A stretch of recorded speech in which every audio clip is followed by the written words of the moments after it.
This video is sponsored by Kittle. Some of the most epic battles happen in movies like The Lord of the Rings, the fantasy genre. Today we'll discover what makes for a decent fantasy movie poster and try to make something nice looking ourselves. Starting with a title, then turning myself into a fantasy style sorcerer and putting everything together into a fire poster design. You do not want to miss it, let's get straight into it.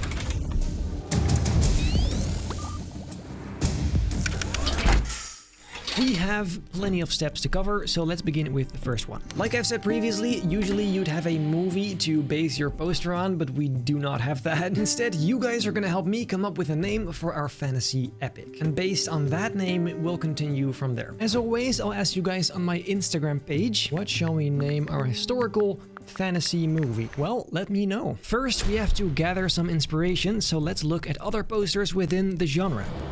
The first thing that stood out to me is the large amounts of oranges and blues. Some, of course, are a bit grimmer, others are colorful and explosive. There's also quite some floating heads posters among these. Floating head posters are the ones with a whole bunch of characters spread around, usually in various sizes. Famous examples are The Force Awakens and The Avengers. Many people consider these types of designs to be lazy and uninspired, especially compared to the actual classic posters from back in the day, which kind of tease the movie rather than trying to smack all of this stuff in your face right from the bat. I, however, personally believe there is a place for these types of posters, as long as you give them enough character and uniqueness. Which, let's be real, is the real challenge here. After all, they still are promotional material. The goal for today isn't necessarily to make an original poster, but to try and combine things that work in other posters and put them together into one nice cliché design. Clichés, after all, are clichés for a reason. They work very well, and I think it's pretty interesting to learn about. You guys sent me a ton of name ideas, some very inappropriate and some pretty decent.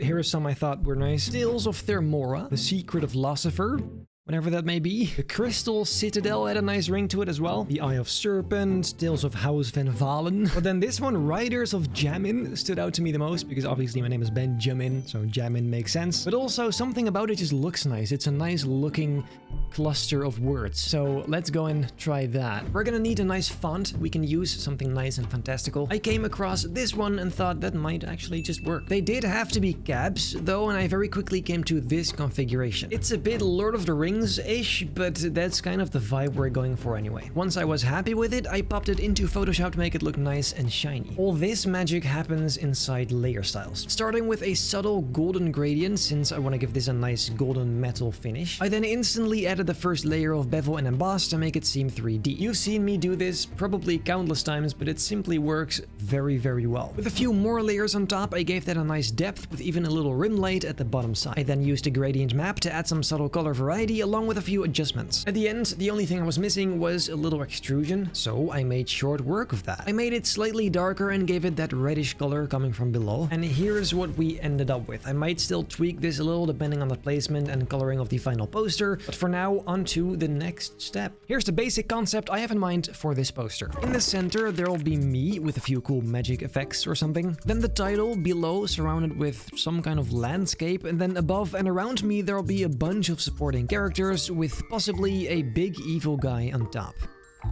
About these supporting characters, here's a few I thought could work pretty well. First off, we've got this icy looking chap, a very cool looking warrior, an elf archer, this dude, and her. As far as logic goes, I have no idea how these are gonna fit together, but that's not the point. Now, let's first take some pictures of me, so we can choose one to work with. Clothing didn't really matter because I was gonna replace most of it anyway, but a hood was necessary for the lighting on my face. I took a bunch of pictures and thought this one would work pretty well. Now, before turning me into a mysterious sorcerer, ladies and gentlemen, a word from the sponsor of today, Kittle. And for some reason, I always want to pronounce that with a British accent, like Kittle. Anyway, Kittle is the perfect tool for you to create all kinds of designs with everything you need in one place. You can use advanced templates from their endless library or create from scratch all on your own. And trust me, there is a ridiculous amount of features and options. Let's see. Benny the the builder. Look at that. And this, of course, has to be green because that is our color. Maybe we'll add some cool streak-looking thingies. See, we can change the color of the gradient. Dude, this is great. All happening inside your browser with the Kiddle editor, inside of which the sky is the limit. Ornaments, whatever. Oh, this is actually crazy. What? Oh, and look at all these titles. Look at all this. That is bloody lovely. You can import your own assets as well, of course, and there's even an integrated AI tool. Just type in what you're trying to create, choose all your specifications, and boom. I have no idea what to expect. Let's have a look. Oh, that's so cute. Oh my god. Look at that. Image vectorizer. And you can just individually change the colors of all of these. Oh, that is amazing. After messing around with Kiddle for a while, I can tell you this is an amazing tool if you're looking to create stuff like posters, digital printables, packaging labels, social media posts, cards. Honestly, anything design. And the great thing to me personally is it is very fast and very, very easy to do for like anyone. There are different plans, both monthly and yearly, so you can choose the one that fits your needs the best. And if you sign up using code Benny, you get 50% off a monthly pro plan. The link to Kiddle is down below. Now, while you continue watching this video, I'm gonna play around with it a bit more and see what I can cook up and show you at the end. So, see you later. Turning Benny into a mysterious sorcerer in 8 steps. Step 1. Of course, we don't need the black background, so I got rid of that using the good old pen tool. Step 2. My hood needs to look nice and medieval, so I warped the actual hell out of it and added some additional fabric to make it look nicer. Took some blending, but eventually we got there. Step 3. Those cool wrist pieces are a must, so I positioned these guys in place and turned them nice and black. Step 4. The same thing goes for a belt. This seemed like a nice little touch, nothing special though. Step 5. For some robes kind of things, I used a leather texture and basic shapes to replicate this idea. Using lighting and shadows, I brought some shape into it, and this actually turned out pretty decent. Step 6. To make my face a little bit more intimidating, I thought some creepy war paint or makeup would be nice, so using the mixer brush, I painted that on my face. My eyes also needed some spice, so I made those green, the same color the magic would end up being. Step 7. A magic necklace seemed like a nice touch, so using this 3D model, I made that work and even made the inside green to match that same magic color. Step 8. The finishing touch, a badass looking cape, because all bad guys have capes. It's nothing special, just putting it in there and make it black. Poof. Perfection. And there you go, that is Evil Sorcerer Benny. Later we'll add some cool magic effects in my hands, but for now, this is it.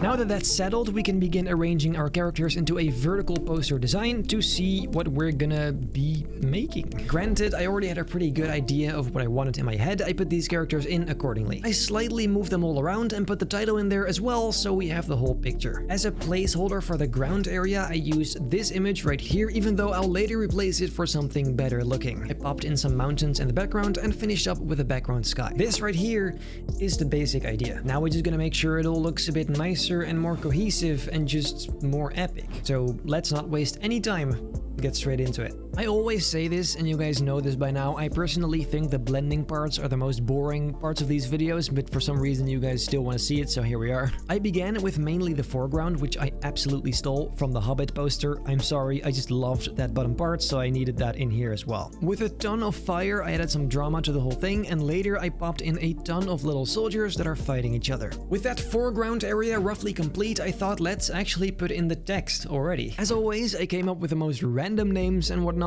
I obviously don't have real credits, so I just gotta come up with something. This is just for the looks to see what it would have looked like if it was a real poster. It always is baffling to me how much more legitimate this stuff makes it look.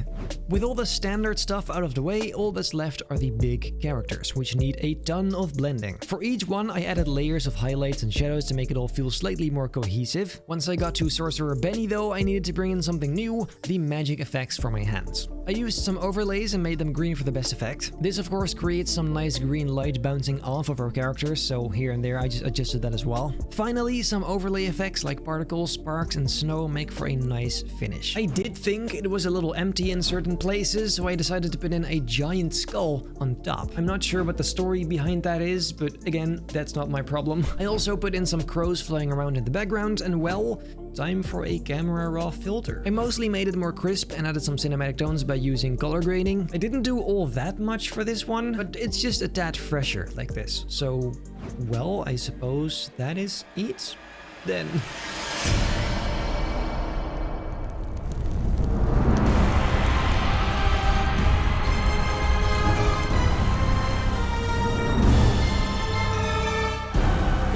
turned out like Lord of the Rings meets Game of Thrones meets Vikings. It's an interesting lineup of characters, to say the very least. Now the same question arises as always, is it better than the previous two? It's definitely better than the thriller poster, but I personally wouldn't say it's better than the adventure one. It might just be me, I personally just love that jungle vibe, but I must say I am pretty satisfied with this one as well. I also made a separate character poster, which is something you see often with big movies. It's nothing special, but just a nice addition to the actual version.